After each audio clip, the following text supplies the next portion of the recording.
Welcome to சாந்தி உலகம். இன்றைக்கி நம்ம சேனலில் சூப்பரான டேஸ்டான ஒரு அரபிக் ஸ்வீட் தான் பார்க்க போகிறோம்.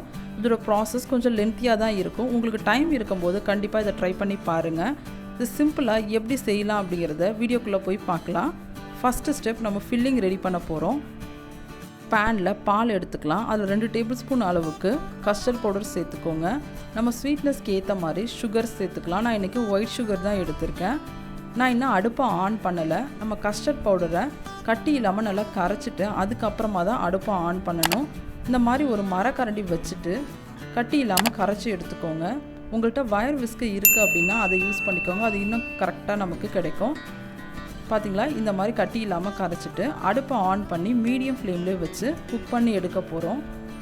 இதோட கன்சிஸ்டன்சி எப்படி இருக்கணும் அப்படின்னா, நம்ம தோசை மாவு வச்சுருப்போம்ல, அதை விட கொஞ்சம் தின்னாக இருக்கணும். நம்ம ரெடியான பிறகு இதை ஒரு கண்டெய்னரில் ஊற்றி ஃப்ரிட்ஜில் வச்சுட்டு சில்லுன்னு தான் நம்ம இதை யூஸ் பண்ண போகிறோம்.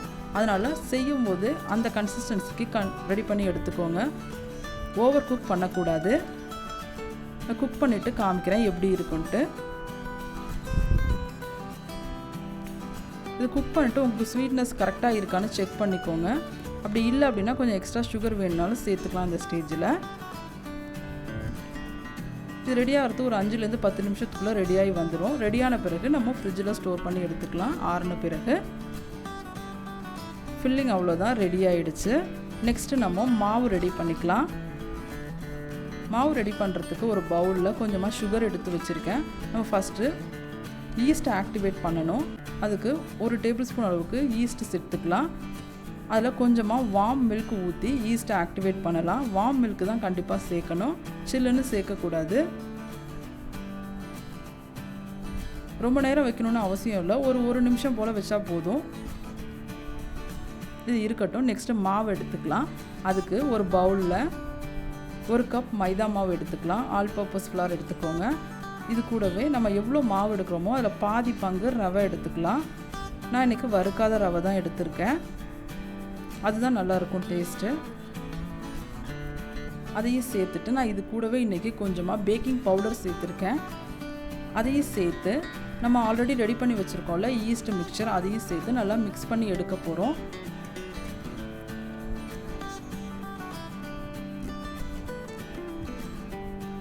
பார்த்தீங்களா, 1 நிமிஷத்தில் எவ்வளோ ஈஸ்ட் நல்லா க்ரோத் ஆகிருக்குன்னு. இதை போட்டு நல்லா மிக்ஸ் பண்ணிவிட்டு கொஞ்சம் கொஞ்சமாக பால் ஊற்றி தோசை மாவு பதத்துக்கு நல்லா இதை மிக்ஸ் பண்ணி எடுத்துக்கலாம். கட்டி இல்லாமல் நல்லா கரைச்சி எடுத்துக்கோங்க. நான் கொஞ்சம் கொஞ்சமாக பால் ஊற்றி கரைச்சிட்டு காமிக்கிறேன் எப்படி இருக்குன்ட்டு.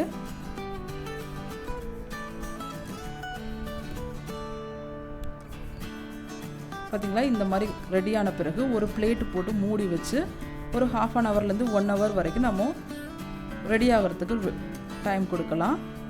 நீங்கள் இருக்கிற இடம் சூடான பிளேஸ்னால் 1/2 ஹவரில் ரெடி ஆகிடும். கூலிங்காக இருக்குது அப்படின்னா ஒரு 1 ஹவர் வரைக்கும் டைம் எடுக்கும். இது ரெடி ஆகிடுச்சு அப்படின்னு எப்படி கண்டுபிடிக்கலாம் அப்படின்னா, நல்லா பபிள்ஸ் வந்திருக்கும். இதோட அளவும் கொஞ்சம் எக்ஸ்ட்ரா இருக்கிற மாதிரி இருக்கும். அப்போ ரெடி ஆகிடுச்சின்னு அர்த்தம். அவ்வளோதான், நம்ம ரெடி பண்ணியாச்சு. நெக்ஸ்ட்டு சுகர் சிரப் ரெடி பண்ணிக்கலாம். அதுக்கு ஒரு பேனில் சுகர் எடுத்திருக்கேன். சுகர் கரைகிற அளவுக்கு தண்ணி ஊற்றி சுகர் நல்லா கரைச்சி எடுத்துக்கலாம். நம்ம நார்மலாக குலோப் ஜாமுன் செய்கிறதுக்கு சுகர் சிரப் ரெடி பண்ணுவோம்ல, அந்த மாதிரி ரெடி பண்ணினா போதும். ரொம்ப திக்காக்கணும்னு அவசியம் இல்லை.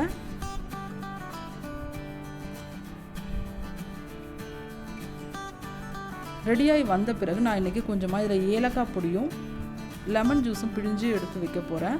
உங்களுக்கு பிடிக்கும் அப்படின்னா இந்த டைமில் ரோஸ் வாட்டரோ இல்லை ரோஸ் எசன்ஸ் இருக்குது அப்படின்னா சேர்த்துக்கோங்க. அதுவும் ஃப்ளேவர் நல்லா தான் இருக்கும். கொஞ்சமாக லெமன் ஜூஸ் ஊற்றிக்கிட்டிங்க அப்படின்னா இது சுகர் சிரப் கட்டி ஆகாமல் இருக்கும். அதுக்காக தான். சும்மா ஒரு 2-3 ட்ராப் நீங்கள் ஊற்றினா போதும். ரொம்ப அதிகமாக ஊற்றணுன்னு அவசியம் இல்லை. அவ்வளோதான், பர்ஃபெக்டாக நமக்கு சுகர் சிரப்பும் ரெடி ஆகிடுச்சு. கண்டிப்பாக இந்த டைமில் நமக்கு மாவு ரெடியாகி வந்திருக்கும். அவ்வளோதான். நெக்ஸ்ட்டு பேன் கேக் ரெடி பண்ணிக்கலாம். நெக்ஸ்ட்டு ஸ்டெப், அதுக்கு அடுப்பில் ஒரு பேன் வச்சுட்டு அதில் பட்டர் சூடு பண்ணிக்கோங்க. பேன் நல்லா சூடான பிறகு நம்ம ரெடி பண்ணி வச்சுருக்க மாவில் 1 கப் அளவுக்கு எடுத்து ஊற்றிக்கலாம். இது ஊற்றும் போது பேன் நல்லா சூடாக இருக்கணும். ஊற்றின பிறகு அடுப்பை நல்லா சிம் பண்ணி வச்சுட்டு குக் பண்ணி எடுத்துக்கோங்க. அப்போ தான் நமக்கு கரெக்டான கன்சிஸ்டன்சியில் வரும். ஊற்றின உடனே பார்த்திங்கன்னா தெரியும், நிறைய பபிள்ஸ் வர ஆரம்பிக்கும். அப்போ தான் நமக்கு கரெக்டாக மாவு ரெடியாக இருக்குன்னு அர்த்தம்.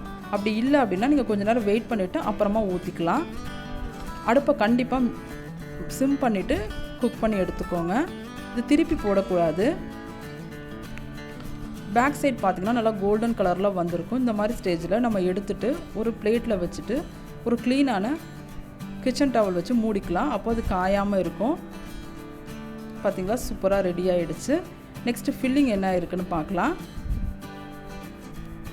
ஃப்ரிட்ஜிலேருந்து வச்சு எடுத்தாச்சு. ஃபில்லிங் பார்த்திங்கன்னா இவ்வளோ நல்லா கெட்டியாக வந்துருச்சு. பார்த்திங்களா, நான் இது கூடவே கொஞ்சம் எக்ஸ்ட்ரா டேஸ்ட் கொடுக்கறதுக்காக கொஞ்சமாக நட்ஸும் ட்ரை கிரேப்ஸும் எடுத்து வச்சுருக்கேன். இதையும் நல்லா மிக்ஸ் பண்ணிவிட்டு ஸ்டஃப் பண்ணி எடுக்க போகிறேன். உங்களுக்கு கஸ்டர்ட் க்ரீம் மட்டும் போதுனாவே விட்டுடலாம். நான் எக்ஸ்ட்ரா டேஸ்ட் கொடுக்கறதுக்காக கொஞ்சம் நட்ஸ் எல்லாம் சேர்த்துருக்கேன். 1 டேபிள் ஸ்பூன் அளவுக்கு வச்சுட்டு இதை சீல் பண்ணி எடுத்துக்கலாம்.